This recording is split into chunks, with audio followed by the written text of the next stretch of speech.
Fenomena fitnah-fitnah di akhir zaman dan bagaimana caranya kita menghindar dari fitnah-fitnah akhir zaman ini. Ma'asyiral muslimin wal muslimat, a'azzani Allah wa iyyakum. Di dalam doa yang selalu diajarkan Nabi sallallahu alaihi wasallam dan diserukan kepada para sahabatnya untuk senantiasa dibaca adalah doa meminta perlindungan kepada Allah dari fitnah. Sebagaimana diriwayatkan dalam Sahih Muslim, Nabi SAW kemudian mengajarkan doa, Allahumma inna na'udzubika minal fitani ma dhahara minha wa ma batan. Ya Allah, aku berlindung kepadamu dari berbagai macam fitnah, baik yang tampak ataupun yang tersembunyi. Ketika Nabi SAW berdoa dengan doa ini dan menganjurkan para sahabat dan umatnya untuk berdoa dengan doa ini, yaitu doa perlindungan dari fitnah, menunjukkan bahwa fitnah ini sesuatu yang memiliki dampak buruk, baik dalam kehidupan dunia ataupun akhirat. Tetapi manusia tidak lepas daripada fitnah. Mau menghindar kemanapun, fitnah itu pasti ada di belakangnya. Karena Allah Subhanahu wa ta'ala berfirman dalam surah Al-Ankabut ayat 1-3, Alif Lam Mim, ahasiban nas an yutraku an yaqulu amanna wa hum la yuftanun. Walaqad fatanna alladhina min qablihim fala ya'lamanna Allahu alladhina sadaqu wa la ya'lamanna al-kadhibin. Alif Lam Mim. Apakah manusia mengira mereka akan ditinggalkan begitu saja setelah mereka mengucapkan kami beriman, sementara mereka tidak difitnah, tidak diberikan ujian? Dan sungguh kami telah memberikan ujian, memberikan fitnah terhadap orang-orang sebelum mereka, agar Allah mengetahui siapa di antara mereka yang benar keimanannya dan siapa di antara mereka yang dusta keimanannya. Jadi manusia itu pasti akan dihadapkan dengan fitnah. Nabi SAW mengatakan dalam hadis Muslim, tu'radul fitan alal qulubi kal hasiri udan. Fitnah-fitnah akan menempel dalam hati-hati manusia sedikit demi sedikit seperti tenunan helaian tikar. Fa ayyu qalbin ushribaha nukitat fihi nuqtatus sauda. Hati mana saja yang menerima fitnah itu, niscaya akan timbul noda hitam di dalam hatinya. Wa ayyu qalbin anqaraha nukitat fihi nuqtatu baydah hatta tasira ala qalbaini ala abyad misla as-safa wa la tadurruhu fitnatun ma damatis samawati wal ard wal akharu aswad murbadan kal kuzi muzahhiya la ya'rifu ma'rufan wa la yunkiru munkara illa ma ushriba min hawa. Kata Nabi SAW, adapun yang menolak fitnah, maka akan diletakkan titik putih dalam hatinya, sehingga hati manusia terbelah menjadi dua. Ada hati yang sangat putih, bersih, di mana fitnah tidak akan membahayakannya selama langit dan bumi masih tegak. Tetapi yang lain ada hati yang sangat hitam kelam, seperti gelas yang dibalik. tidak mengenal yang ma'ruf, tidak pula mengingkari yang mungkar, kecuali ia hanya mengikuti apa yang dicintai hawa nafsunya saja. Lihat hadis Nabi SAW yang sangat menakutkan ini. Bahwa di akhir zaman manusia itu akan terbelah menjadi dua manusia, terbelah menjadi dua kelompok. Ada kelompok yang mereka memang terjun dalam fitnah, atau suka menyebar fitnah, atau senang dengan fitnah. Tapi di sisi lain ada orang yang berusaha untuk menghindar dari fitnah dan meminta kepada Allah untuk dijauhkan dari fitnah. Lah orang-orang yang terkena fitnah di akhir zaman, Nabi SAW mempermisalkan seperti kuz muzahiyah, atau sering saya contohkan, kalau ini gelas, kita tahu bahwa gelas ini lubangnya di atas, jadi kita bisa memasukkan air dari atas. Tapi kalau gelas dibalik seperti ini, tidak ada lubang di balik gelas itu, memasukkan sesuatu tidak akan masuk. Itulah hati-hati yang terkena fitnah. Seperti gelas yang dibalik, nasihat apapun ditolak dia, hidayah taufik manapun tidak akan masuk dalam hatinya. Kenapa? Karena sudah terlampau banyak titik dan noda hitam dalam hatinya. Karena dia lebih menyembah hawa nafsunya dibandingkan perintah Allah dan Rasulnya. Dan ini sudah terjadi di akhir zaman seperti itu. Lihat orang-orang yang meninggalkan kewajiban Allah Subhanahu wa ta'ala. Contoh saja meninggalkan solat.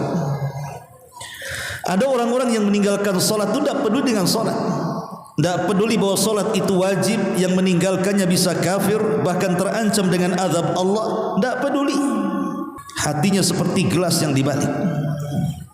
Dan ini fitnah yang terjadi. Ma'asyiral muslimin wal muslimat rahimakumullah. Bahkan Nabi SAW mengatakan dalam hadis Muslim yang lainnya, dari hadis Abdullah bin Amr radhiyallahu anhu, anna Nabiy sallallahu alaihi wasallam yaqul, inna ummatakum hadhihi ju'ila afiyatuha fi awwaliha wa yusibu akhiraha bala'un wa umurun tunkirunaha wa taji'u fitanun yurakkiku ba'duha ba'dha wa taji'ul fitnatu fayaqulul mu'min hadhihi mahlakati thumma tankashifu thumma taji'ul fitnatu fayaqul hadhihi faman ahabba an yuzahziha 'anil nar wa yudkhilal jannah falyatihi maniyatuhu wa huwa yu'minu billahi wal yawmil akhir wal ya'ti ilan nas alladhi yuhibbu an yu'ta ilaihi. Kata Nabi SAW, umatku yang sempurna dan yang selamat adalah angkatan yang pertama-tama. Siapa mereka? Para sahabat, ya. Kemudian sesudah itu akan ditimpa berbagai macam cobaan berupa hal-hal yang tidak disenangi. Artinya setelah generasi terbaik para sahabat ini, maka akan banyak hal-hal yang tidak disukai. Artinya akan tersebar fitnah. Seperti timbulnya fitnah di mana-mana, sebagian mereka menghina sebagian yang lainnya. Oleh karena itu timbullah bencana. Orang-orang mukmin berkata, inilah kiranya yang membinasakan diriku. Setelah hilang bencana tersebut, timbul fitnah bencana yang lain. Dan orang mukmin berkata ini dan itu. Siapa yang ingin bebas dari api neraka, ingin masuk ke dalam sorga, hendaklah dia menemui kematiannya dalam keadaan beriman kepada Allah dan hari akhir. Dan hendaklah dia berjasa kepada umat manusia sesuai dengan yang diinginkan oleh masyarakat itu. Inilah gambaran fitnah juga yang digambarkan Nabi SAW, bahwa generasi terbaik mereka lah generasi salaf. Dan generasi salaf itu hanya terbatas pada 3 generasi saja. Pertama generasi para sahabat, Yang kedua generasi para tabi'in, yang ketiga generasi para tabi'ut tabi'in. Inilah disebut generasi salaf. Yang Nabi SAW sabdakan, khairun nasi qarni thumma alladhina yalunahum thumma alladhina yalunahum. Sebaik-baik generasi adalah generasi aku dan sahabatku, kemudian setelahnya para tabi'in, kemudian setelahnya para tabi'ut tabi'in. Merekalah sebaik-baik generasi. Sehingga orang-orang yang mengaku mengikuti salaf artinya mengikuti 3 generasi ini. Jadi kalau orang-orang mengaku dirinya bermanhaj salaf, berarti mengikuti manhajnya 3 generasi ini. Generasi sahabat, tabi'in dan tabi'ut tabi'in. Sebab setelah generasi ini akan muncul berbagai macam fitnah. Salah satunya menghina satu dengan yang lainnya. Sehingga seorang mukmin ketika dihadirkan fitnah tersebut, dia akan mengatakan inilah hari kebinasaanku, dan begitu seterusnya.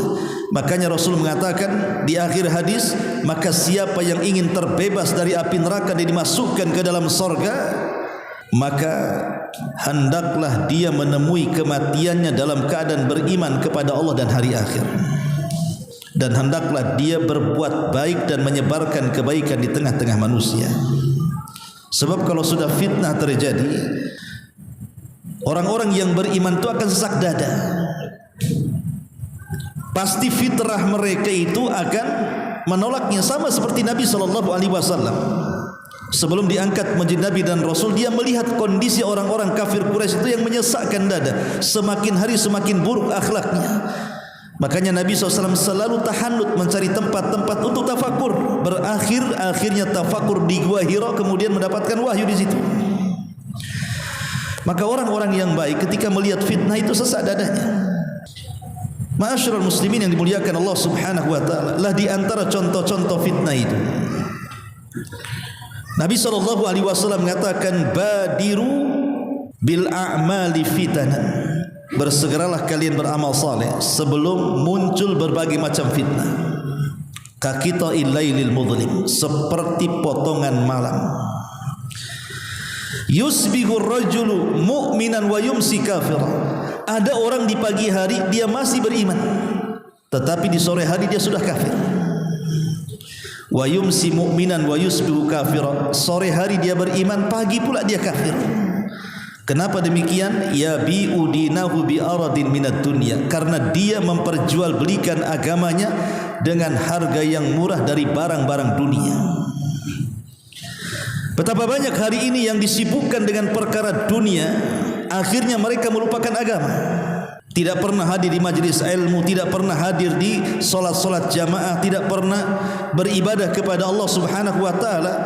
Dunia itu menjadi tujuan utama manusia. Dan itu kebanyakan manusia kan seperti itu. Sampai ada orang-orang yang kemudian rela mendahulukan jual belinya dibandingkan kewajiban dia kepada Allah Subhanahu wa taala. Mereka tidak sadar terkadang mereka kafir tanpa disadari. Banyak orang-orang yang murtad, entah masalah ekonomi, entah masalah pernikahan, entah masalah yang lainnya, keyakinan, kesesatan dan begitu seterusnya, akhirnya murtad tanpa sadar. Kemudian Nabi SAW juga mengatakan dalam hadis yang disepakati Bukhari Muslim, kata Rasul, yataqarabuz zaman. Zaman itu akan berputar dengan cepat. Kalau dulu satu hari itu rasanya lama sekali, sekarang satu hari itu rasanya pendek sekali. Tahu-tahu zuhur, asar, maghrib, isya, subuh, pagi lagi, zuhur lagi ketemu. Jadi dulu itu waktu itu sangat berkah. Saya contohkan bagaimana Imam Nawawi rahimahullahu taala dalam usia 40 tahun kurang lebih dia meninggal dunia. Yang mengarang kitab Arba'in Nawawi, Riyadhus Shalihin, Syarah Sahih Muslim, itulah Imam Nawawi. Tapi lihat bagaimana dia mampu mengarang karya yang tidak mungkin dilakukan oleh orang hari ini dengan usia yang seusia Imam Nawawi. Kenapa? Boleh jadi satu hari di zaman Imam Nawawi itu lama sehingga dia bisa mencatat. Tapi di zaman sekarang waktunya cepat. Itulah tanda-tanda akhir zaman namanya. Yataqarabuz zaman. Zaman itu semakin berdekatan. Kemudian juga yataqarabuz zaman wa yaqbidul ilm. atau wa yuqbadul ilmu, dan ilmu akan dicabut. Bagaimana dicabutnya ilmu? Dengan diwafatkannya para ulama. Dan wafatnya para ulama adalah musibah yang tidak bisa tergantikan. Kalau seorang presiden meninggal, besok wakilnya sudah diangkat. Terkadang wakil lebih hebat dibandingkan presidennya. Kalau ada orang kaya meninggal, besok datang orang kaya yang jauh lebih kaya lagi. Dalam urusan dunia, manusia bisa mewakilkan yang lainnya, tapi dalam urusan keulamaan, jarang sekali kalau ada seorang ulama meninggal, ada penggantinya yang lebih alim daripada sebelumnya. Siapa hari ini yang bisa menggantikan Imam Syafi'i? Tidak ada. Siapa yang bisa menggantikan Imam Ahmad, Imam Malik, Abu Hanifah? Tidak ada. Atau ulama-ulama kontemporer, siapa yang bisa menggantikan Syekh Albani? Tidak ada. Yang menggantikan Syekh bin Baz, Syekh Utsaimin dan masyayikh yang lainnya. Ini menunjukkan bahwa Rasul mengatakan mautul alim musibatul la tujbar. Kematian orang alim itu musibah yang tidak bisa digantikan. Dan itu bagian daripada fitnah, diangkatnya ilmu. Wa tadhharul fitan, dan muncul berbagai macam fitnah. Nanti kita bahas tersendiri masalah fitnah, apa sumbernya dan bagaimana fenomenanya. Kemudian wayul qasyuh, ditanamkan di dada-dada hati kaum muslimin kekikiran yang luar biasa.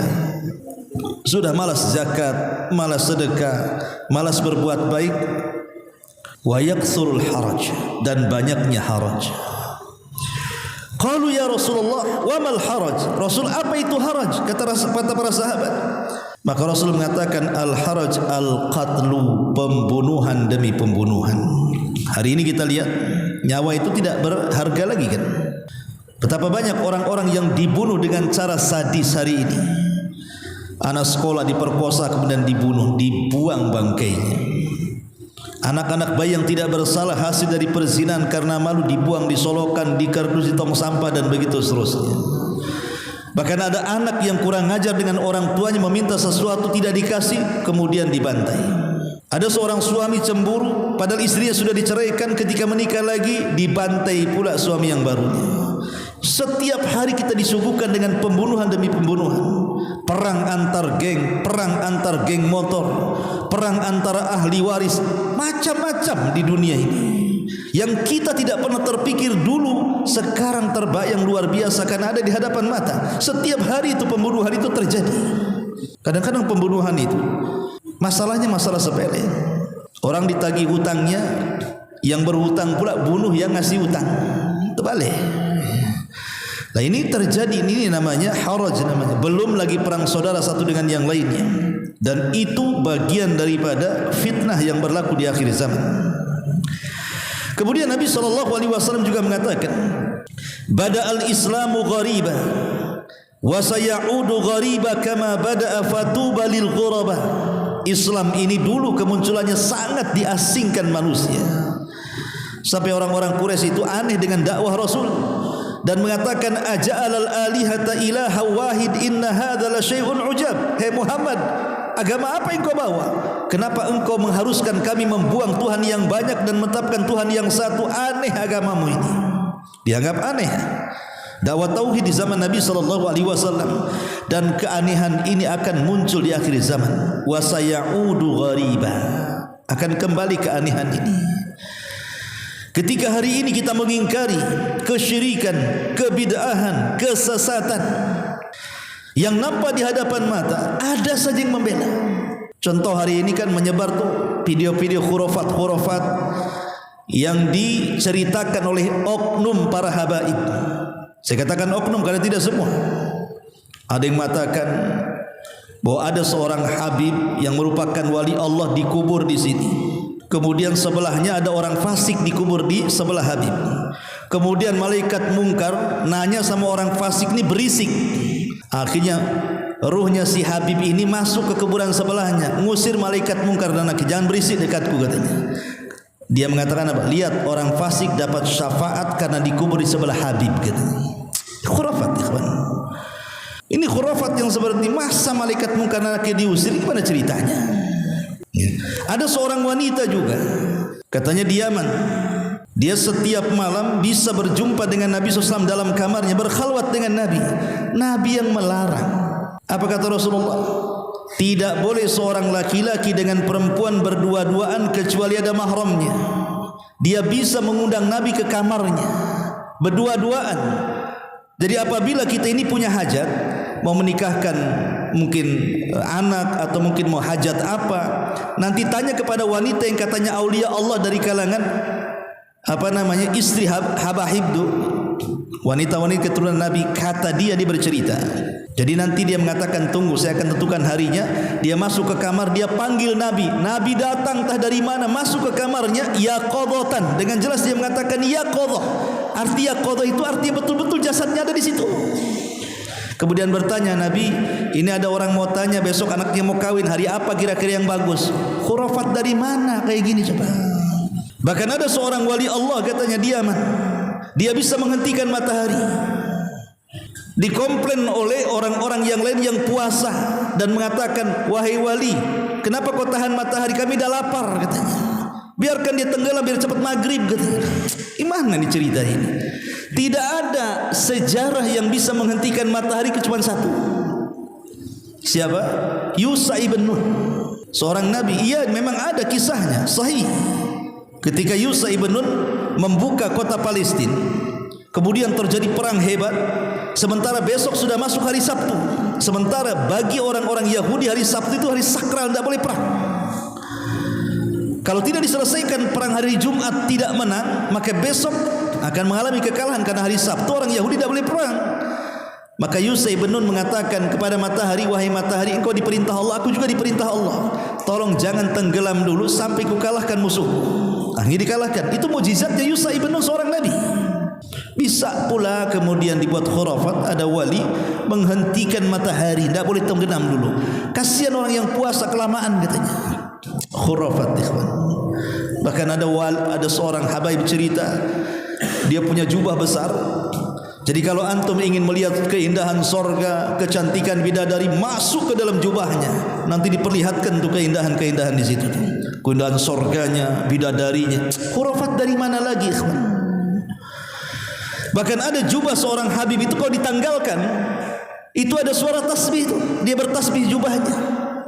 Kalau tasbihnya ditanggalkan, dia berisik seolah-olah ada yang memainkan tasbihnya. Kita katakan, kita tidak mengingkari jubah dan tasbih itu bertasbih. Bahkan Allah yang mengatakan, wa im min kulli syai'in illa yusabbihuna bihamdi walakin la tafqahuna tasbihahum. Segala sesuatu bertasbih, bukan hanya jubahnya Habib saja. Semua yang diciptakan Allah itu bertasbih.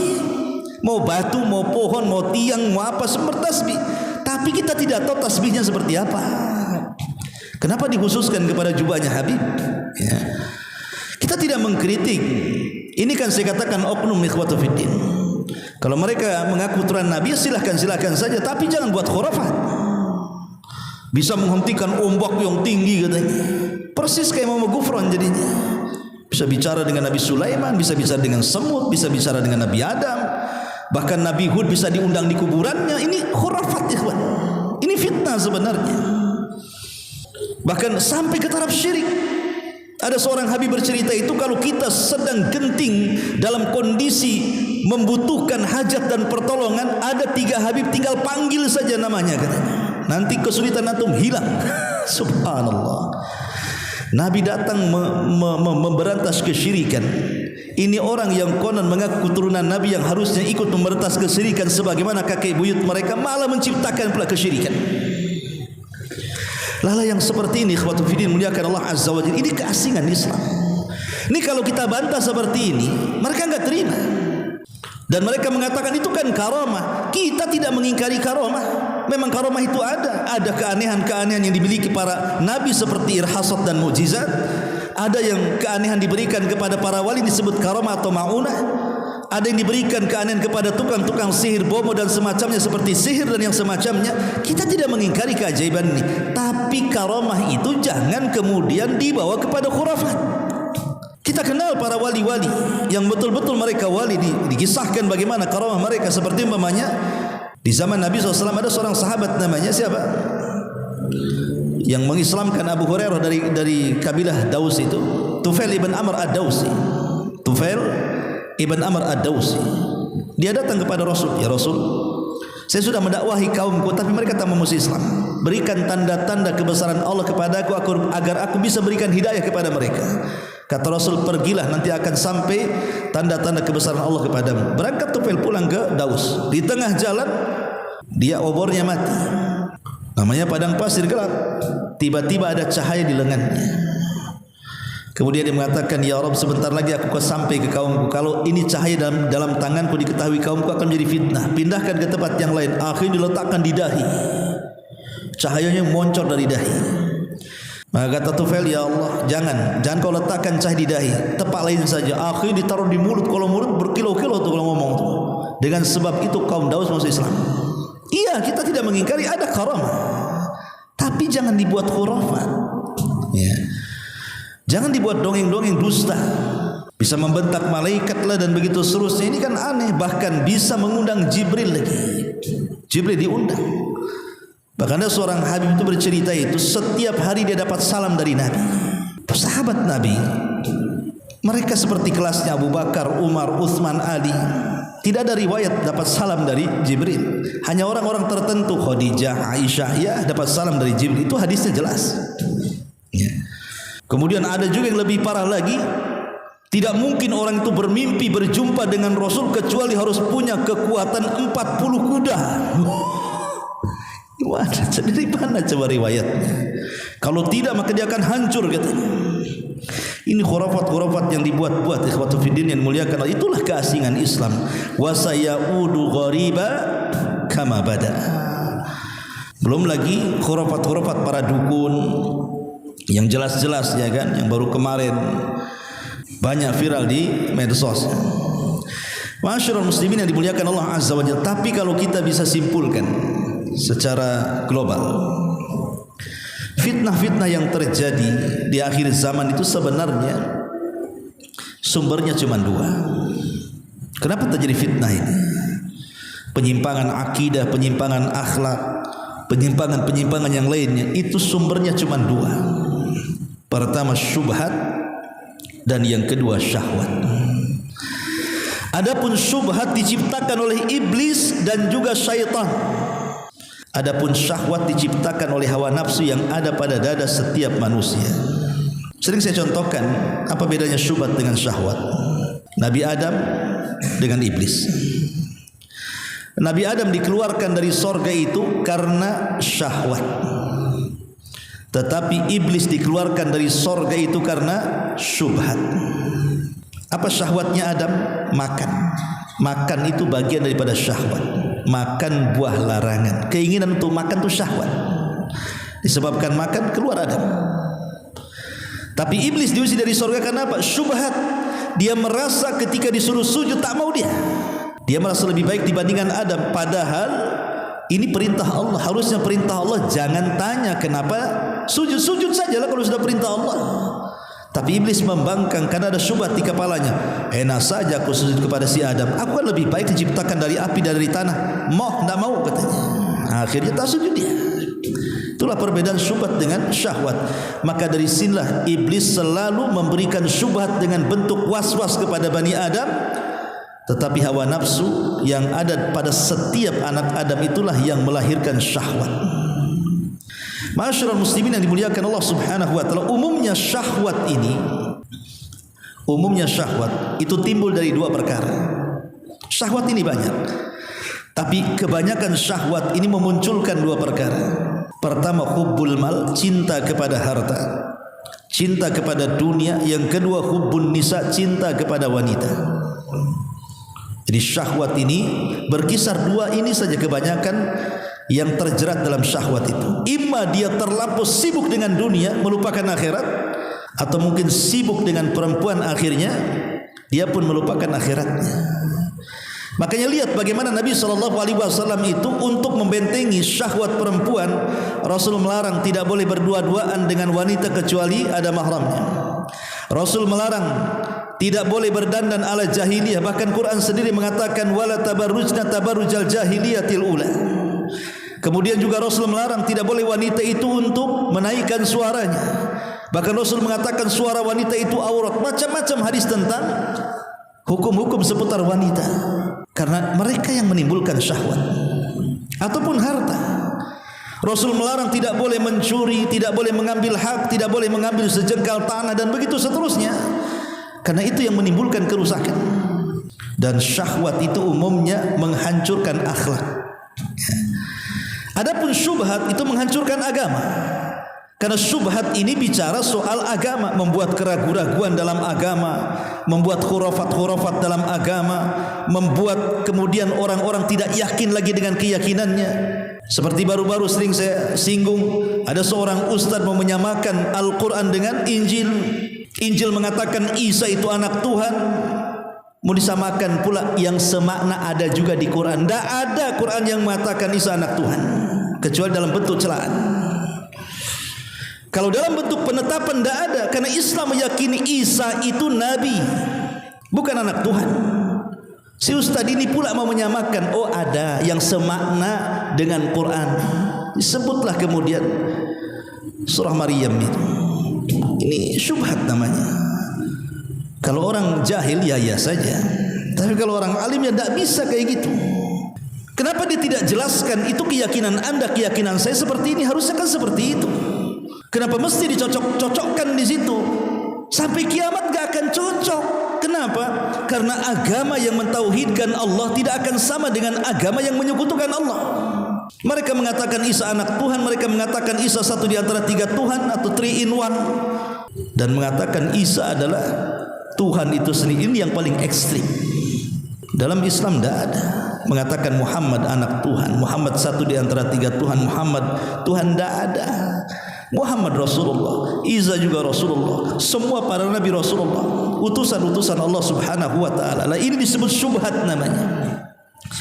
Lah fitnah ini sumbernya 2, syubhat dan syahwat. Syubhat menghancurkan agama, syahwat menghancurkan akhlak. Kalau 2 perkara sudah hancur, apa yang terjadi? Kerusakan di mana-mana. Ma'asyiral muslimin wal muslimat rahimakumullah. Lalu bagaimana caranya kita menghindar dari fitnah itu? Ada 10 perkara yang disebutkan para ulama. Pertama, muhawalatul al-ibti'adi an mawatinil fitani. Sebisa mungkin jauhi tempat-tempat sumber dari sumber-sumber fitnah. Jangan mendekati sumber fitnah.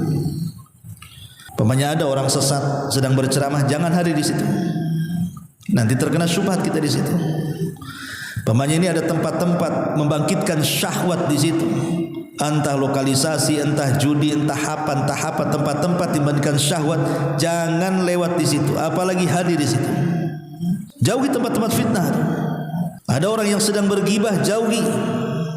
Ada yang sedang berngadu domba, jauhi. Pokoknya tempat-tempat yang menimbulkan fitnah, jauhi.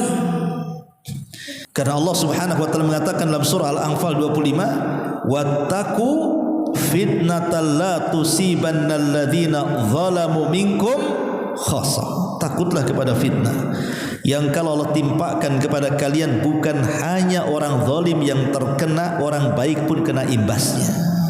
Lihat kalau azab Allah sudah turun, apakah semua orang zalim yang mati? Tidak. Terkadang rumahnya orang baik juga kena juga, nyawanya orang baik kena juga, padahal yang maksiat bukan dia. Maka jauhi tempat-tempat fitnah. Lihat bagaimana Nabi melarang tidak boleh lewat di tempat yang pernah diadab. Yang pernah diadab saja tidak boleh kita itu singgah di situ. Makanya di Saudi itu ada tempat penghancuran Abraha pada kisah Sabul Fil, itu namanya Wadin Muhassir. Wadin Muhassir itu lembah Muhassir. Biasanya orang yang sedang manasik haji lewat di situ. Oleh Rasul disuruh mempercepat jalannya. Jangan singgah di situ. Karena itu tempat azab masalahnya. Pernah diazab di situ, Abraha pernah dihancurkan. Ini enggak, banyak di antara orang-orang itu justru touring dia ke tempat-tempat yang diazab. Pengen tahu laut mati kayak apa, karena itu tempat dihancurnya kaum Sodom. Datanglah pula ke laut mati situ. Berendam pula dengan lumpurnya di situ. Haula wala quwata illa billah, ya. Ini yang pertama. Yang kedua, al-i'tisam bil kitabi was sunnah. Kalau ingin terhindar dari fitnah, pegang Al-Quran dan Sunnah, karena hanya dengan itu kita akan selamat. Taraktu fikum amraini lan tadillu ma tamassaktum bihima kitaballahi wa sunnati. Kutinggalkan kepada kalian dua perkara, kalian tidak mungkin sesat selamanya selama kalian memegang keduanya, Al-Quran dan Sunnah. Pegang Quran dan Sunnah sekuat mungkin. Itulah yang bisa menghindarkan kita dari syubhat dan syahwat. Itulah yang bisa menghindarkan dari segala macam fitnah. Kemudian yang ketiga, an yalzamal muslim halal fitani jama'atal muslimin. Ketika terjadi fitnah, menyatulah dengan jamaah kaum muslimin, artinya dengan pemerintah. Karena ketika terjadi pemberontakan, itu kan bagian dari fitnah juga pemberontakan itu. Kenapa fitnah? Karena dengan pemberontakan itu nyaris tidak selamat dari jiwa manusia. Kalau sudah terjadi pemberontakan, itu pasti akan ada jiwa-jiwa yang melayang. Lihat negara-negara yang memberontak, kemudian meminta presidennya turun, kan? Akhirnya kerusuhan di mana-mana. Itu fitnah. Akhirnya fasilitas-fasilitas negara hancur, jiwa-jiwa melayang, kemudian orang saling serang. Tidak bisa ikhwan, karena begini logikanya. Jangankan cerita pemberontakan, demonstrasi saja. Pamannya saya ini ketua demo, ketua korlap. Ketika damai-damai saja, saya bisa orasi. Bahkan boleh juga, mungkin saya bisa himbau, ini demo damai, jangan buat kerusuhan. Ya masih dengar. Ketika hari sudah malam terjadi kerusuhan, apa mungkin ketua korlap, jangan bakar sana? Nggak bisa. Siapa yang bisa menghentikan kalau sudah pecah kerusuhan itu? Nggak bisa. Ini baru demo. Gimana pula pemberontakan? Ya. Maka ini bagian dari fitnah, nyawa melayang. Memang mungkin satu sisi itu penguasa zalim harus diturunkan, tapi sisi lain ada madarat yang jauh lebih besar dibandingkan manfaatnya. Lihat Imam Ahmad, kurang apa masanya Imam Ahmad di Baghdad itu? Di masa kekhalifahan Mu'tasim, kemudian Mutawakkil sampai Al-Wathiq itu. Sampai ketika Khalifah Mu'tasim, Imam Ahmad kan dipenjara, dicambuk habis-habisan. Datang muridnya mengatakan, ya Imam, sebaiknya kau nyerah saja. Katakan Al-Quran makhluk, kau akan keluar. Lihat tuh orang-orang tuh di luar tuh sudah memegang pena dan buku, siap menulis bahwa engkau mengatakan Quran makhluk, kau akan bebas. Tapi Imam mengatakan tidak. Apakah harus menyesatkan semua orang sebanyak itu? Kemudian muridnya mengompori Imam, kalau begitu kita berontak ya Imam. Murid engkau ribuan di Baghdad ini, kita bisa gulingkan pemerintah Mu'tasim. Apa kata Imam Ahmad? La ad-dima'ud dimah, jangan. Ini tempat darah namanya. Kalau sudah pemberontakan pasti akan darah menyecer di situ. Imam Ahmad melarang. Bahkan dia mengatakan, lau kana li da'watun mustajab la da'autul Mu'tasim. Kalau aku punya doa yang diijabah Allah, ku doakan Khalifah Mu'tasim dengan kebaikan itu.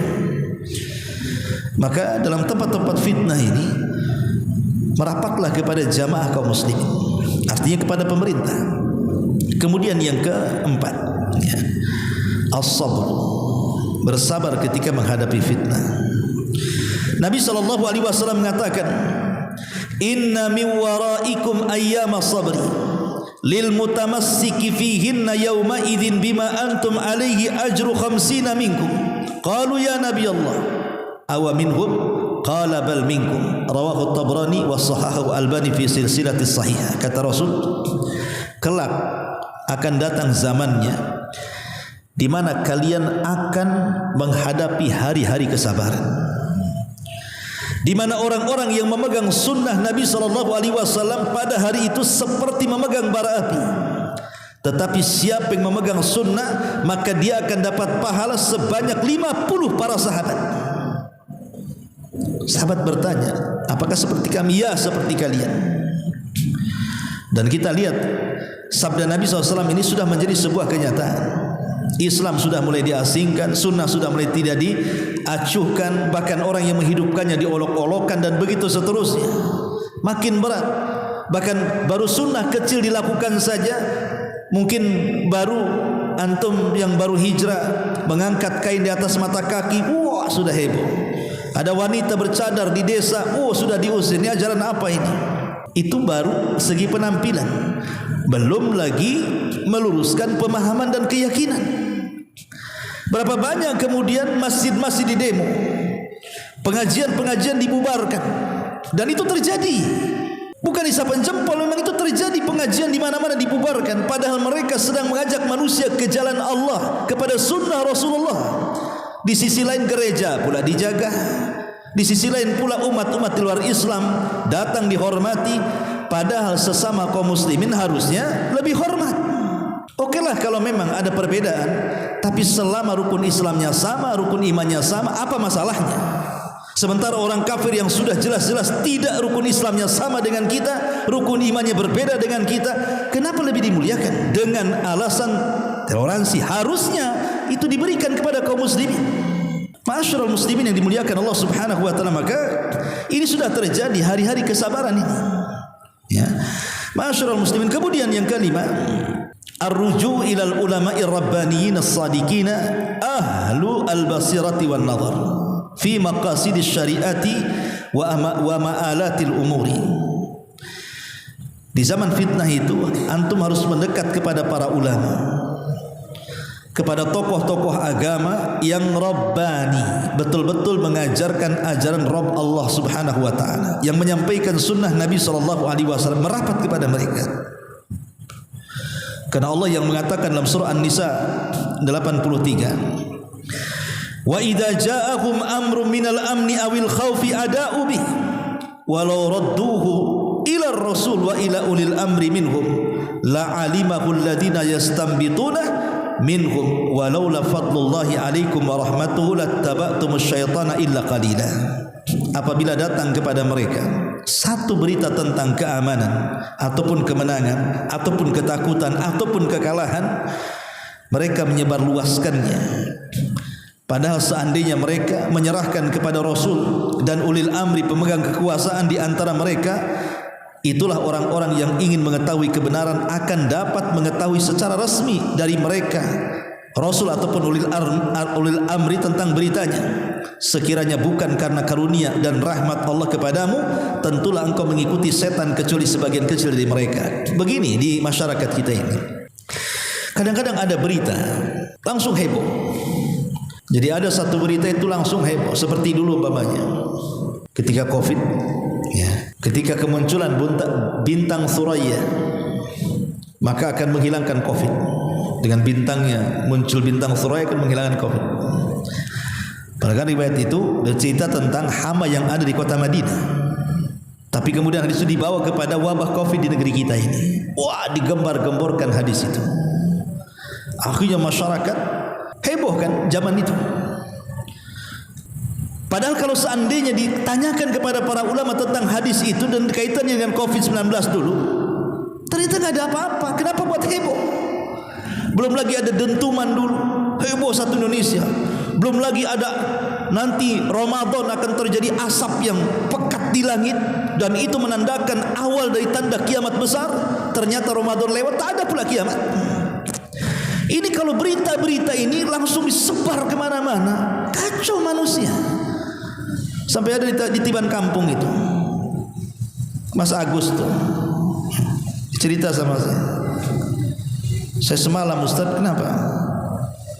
Gak boleh tidur sama istri saya, katanya. Kenapa? Dia tengok di YouTube, ini nanti malam akan ada asap, katanya. Dari mana, Dek? Ini di YouTube akan ada asap, di tanda kiamat. Jangan tidur kau, nanti kena kiamat, katanya. Gak tidur dia sampai subuh, orang awam. La haula wala quwata illa billah. Masyarul muslimin yang dimuliakan Allah Azza wa Jalla, sampai seperti itu tuh karena tidak dikembalikan kepada ulama, akhirnya buat heboh. Akhirnya jadi berita hoax di mana-mana. Itu sudah salah pun tak minta maaf juga kan gitu. Buat lagi kemudian berita-berita heboh. Masyarul muslimin yang dimuliakan Allah Subhanahu wa taala. Ini yang kelima. Yang keenam, taqwallahi fis sirri wal alan. Bertakwalah kepada Allah, baik dalam terang-terangan ataupun dalam sembunyi-sembunyi.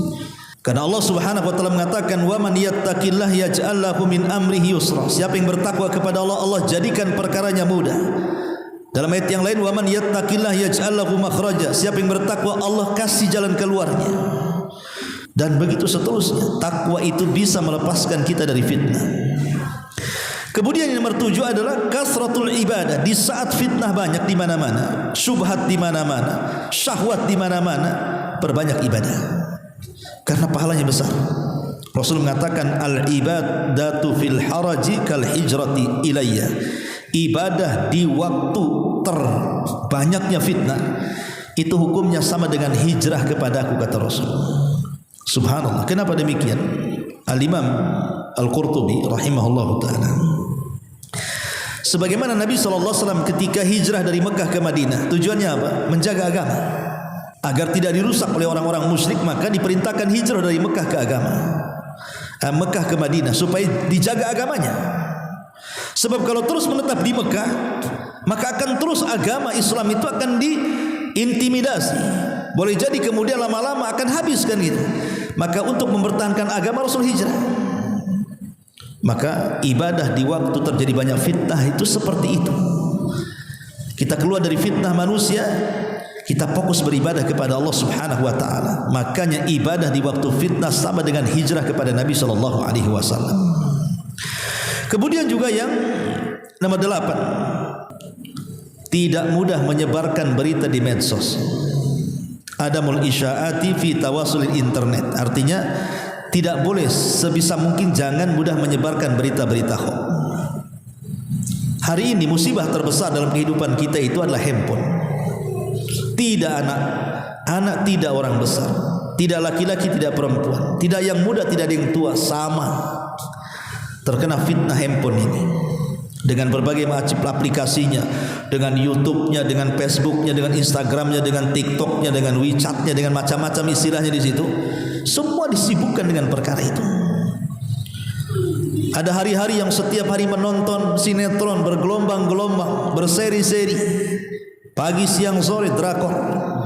Ada yang sibuk melihat berita politik itu saja. Besok temanya apa? Temanya apa? Pada itu berita hoax sebenarnya. Ada yang suka kemudian melihat berita-berita kasus-kasus pembunuhan dan begitu seterusnya. Ada yang macam-macam lah, ada yang musik aja, ada yang cari orang yang lawakan aja, macam-macam lah orang dengan handphone hari ini. Ikhwatu fillah melakukan Allah Azza wa Jalla. Saya contohkan 3 peristiwa di zaman Nabi. Pertama, peristiwa perang Uhud. Kenapa perang Uhud itu kalah?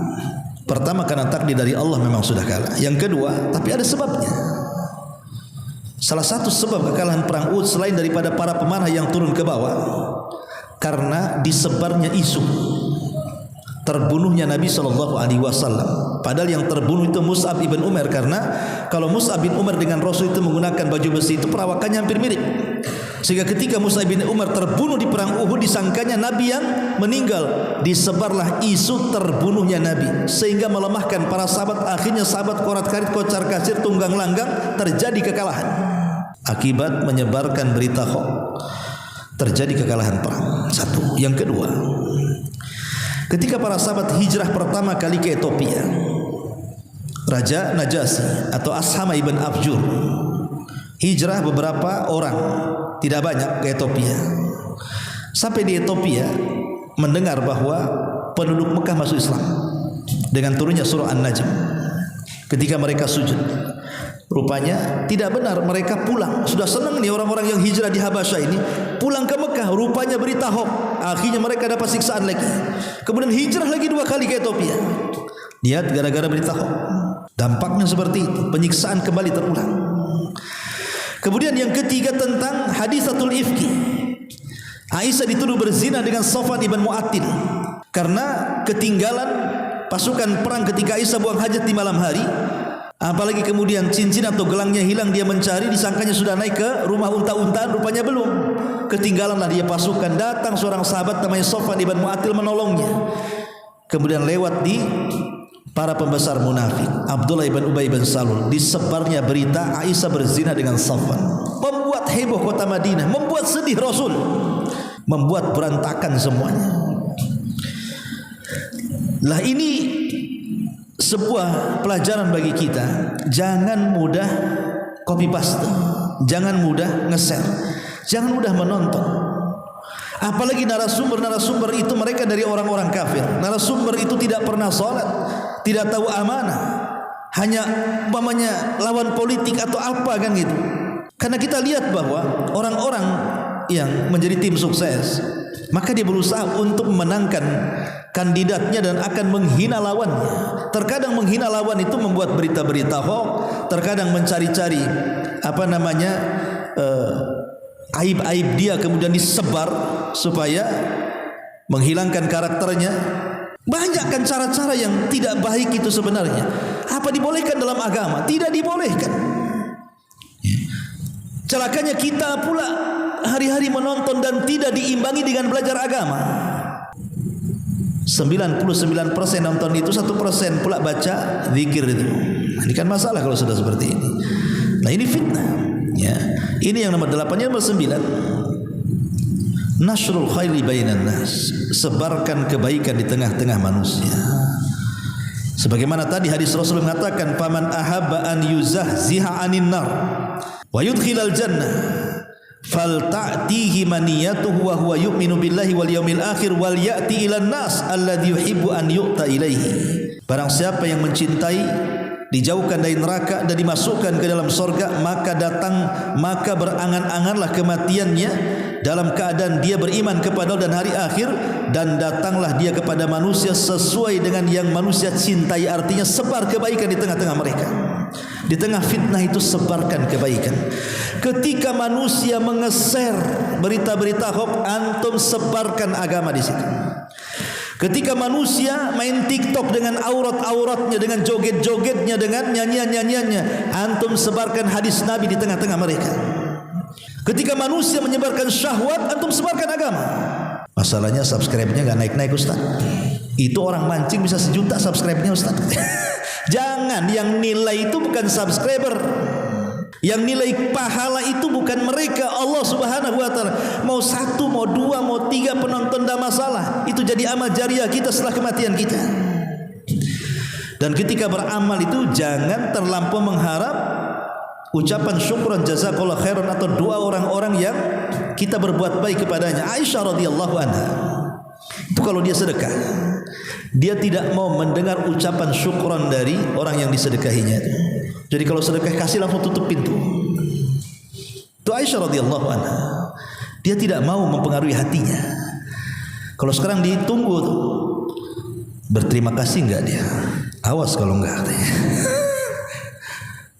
Kemarin 1 juta saya kasih 10.000 dia kalau enggak mendoakan saya. Anda bersedekah karena apa kan begitu? Aisyah radhiyallahu anha tidak mau dia mendengar kalimat syukran jazakillah khairan itu. Sedekah tutup pintu.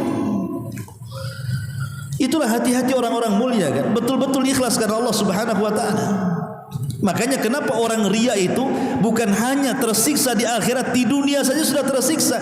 Ketika pujian manusia kepadanya pendek dan tidak panjang, disitulah terjadi penyesalan. Kenapa kalau pujiannya pendek saya harus nyumbang banyak-banyak katanya. Sikit aja lah, sebagaimana pujiannya sikitnya saya kasih sikit katanya. Itulah tersiksanya orang ria ya kawan. Ma'asyiral muslimin yang dimuliakan Allah Azza wa Jalla. Kemudian yang terakhir, tahsilul mal al halal wa tajannub al jasha. Carilah harta yang baik, harta yang halal. Karena sumber fitnah itu salah satunya harta. Nabi SAW mengatakan, innallaha thayyibun la yaqbalu illa thayyiban. Wa innallaha amaral mu'minina bima amara bihil mursalin. Faqala Allah azza wa jalla, ya ayyuhar rusul qulu min thayyibati wa'malu salihan. Wa qala Allah azza wa jalla, ya ayyuhalladzina amanu qulu min thayyibati ma razaqnakum. Thumma dzakara ar-rajula ath'asha aghbar yamuddu yadayhi ila as-sama faqala ya rabbi wa mat'amuhu haramun wa malbasuhu haramun wa mat'amuhu haramun wa mashrabuhu haramun wa malbasuhu haramun wa ghudiya bil haram fa anna yustajabu lah. Dalam hadis Muslim dari Abu Hurairah radhiyallahu anhu, Rasul mengatakan, Allah itu maha baik, tidak menerima kecuali yang baik-baik, dan Allah telah memerintahkan orang-orang yang beriman persis seperti perintah kepada para rasul. Allah berfirman, wahai Rasul, makanlah dari yang baik-baik, beramallah dengan amal soleh. Dan Allah juga berfirman, wahai para orang-orang yang beriman, makanlah dari yang baik-baik yang kami rizkikan kepada kalian. Kemudian Rasul menceritakan seorang laki-laki yang datang dari safar, rambutnya penuh dengan debu, kemudian acak-acakan pakaiannya, kemudian dengan lusuhnya dia menengadahkan tangan ke langit dan mengatakan, ya Rabb, ya Rabb. Tapi Rasul mengatakan, macam mana doanya akan dikabulkan? Padahal makanannya, minumannya, pakaiannya dan daging yang ada pada badannya semua hasilnya dari yang haram. Ulama mengatakan ada dua faedah dari hadis ini yang sangat bagus. Pertama, bahwa faedah makan dari makan yang halal itu adalah mustajab doa. Kalau doa kita ingin dikabulkan, maka makanlah dari yang halal. Rasul mengatakan kepada Sa'ad bin Abi Waqqas, ya Sa'ad, atib mat'amaka takun mustajabatan di doa. Wahai Sa'ad, makan dari yang baik-baik, engkau akan menjadi manusia yang paling mustajab doanya. Subhanallah. Rasul tidak katakan kepada Sa'ad, Sa'ad, baik akan aku doakan, engkau akan menjadi orang yang paling mustajab doa. Karena kan Sa'ad yang meminta kepada Rasul, Rasul, doakan agar aku menjadi orang yang paling mustajab doa. Apa jawaban Rasul? Makan dari makanan yang baik. Rasul tidak mengatakan, oke, kalau begitu saya akan doakan, mudah-mudahan kau dijabah doa. Kenapa? Rasul tidak mau mengkhususkan kepada Sa'ad saja. Bahwa siapapun bisa menjadi mustajab doa, syaratnya makan dari yang baik. Itu yang pertama. Yang kedua, kalau kita punya keturunan, nanti ini yang muda-muda yang nanti akan menikah dan punya anak, yang sudah orang tua, ya pastilah sudah punya keturunan, pasti menginginkan keturunannya itu menjadi orang sukses. Pasti itu. Kalau baik, kalau bisa anak saya lebih hebat daripada bapaknya. Kalau bisa anak saya menjadi anak yang bermanfaat dunia dan akhiratnya, menjadi manfaat bagi bangsa, negara dan republik dan begitu seterusnya. Ingin jadi ini, jadi itu. Itu cita-cita orang tua kepada anak. Tapi tahu enggak rahasia cita-cita anak itu menjadi sukses sesuai keinginan orang tuanya? Itu terletak pada orang tua ngasih makan sama anaknya. Contoh, dahulu ada seorang abid ahli ibadah, orang soleh namanya Al-Mubarak. Mubarak ini orang soleh, dulunya budak dimerdekakan, tapi dia ahli ibadah. Al-Mubarak ini bekerja di kebun delima. Setelah setahun lebih dia bekerja di situ. Dia tidak tahu majikannya yang mana satu. Satu hari kemudian datanglah majikan kebun itu.